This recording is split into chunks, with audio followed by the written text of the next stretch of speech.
কোরআন শরীফে সব থাকলেই মানবো তা না। হাদিস আমাদের দলিল, সুন্নাহ আমাদের দলিল। আমরা মনে করি শুধু কোরআন যারা বিশ্বাস করে হাদিস মানে না তারা মুসলিম হতে পারে না।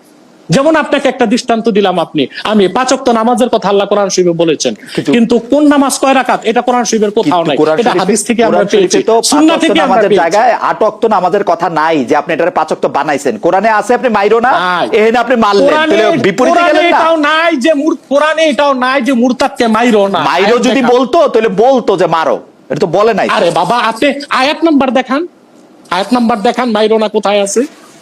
কোরআনে আল্লাহ কি বলে দিয়েছেন? কোরআনের হুকুম তো পুরাটা বুঝতে হবে আপনাকে। আল্লাহ বলেন কুল আতিউল্লাহ ওয়া আতিউর রাসূল ফাইন তাওয়াল্লাউ ফাইন্নাল্লাহা লা ইউহিব্বুল কাফিরিন। তোমরা আল্লাহর আনুগত্য করো, মুহাম্মদ সাল্লাল্লাহু আলাইহি ওয়াসাল্লামের আনুগত্য করো। আর এই কথা থেকে যদি তারা মুখ ফিরিয়ে নেয় তারা কাফের, আল্লাহ তাদেরকে কখনো পছন্দ করেন না। কোরআন শরীফে সব থাকলেই মানবো তা না। হাদিস আমাদের দলিল, সুন্নাহ আমাদের দলিল। আমরা মনে করি শুধু কোরআন যারা বিশ্বাস করে হাদিস মানে না তারা মুসলিম হতে পারে না।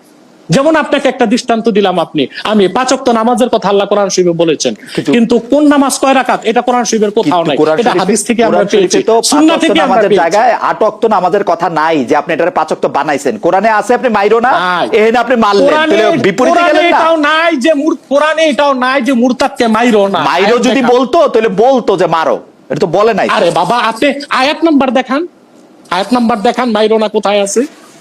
কোরআনে আল্লাহ কি বলে দিয়েছেন? কোরআনের হুকুম তো পুরাটা বুঝতে হবে আপনাকে। আল্লাহ বলেন কুল আতিউল্লাহ ওয়া আতিউর রাসূল ফাইন তাওয়াল্লাউ ফাইন্নাল্লাহা লা ইউহিব্বুল কাফিরিন। তোমরা আল্লাহর আনুগত্য করো, মুহাম্মদ সাল্লাল্লাহু আলাইহি ওয়াসাল্লামের আনুগত্য করো। আর এই কথা থেকে যদি তারা মুখ ফিরিয়ে নেয় তারা কাফের, আল্লাহ তাদেরকে কখনো পছন্দ করেন না।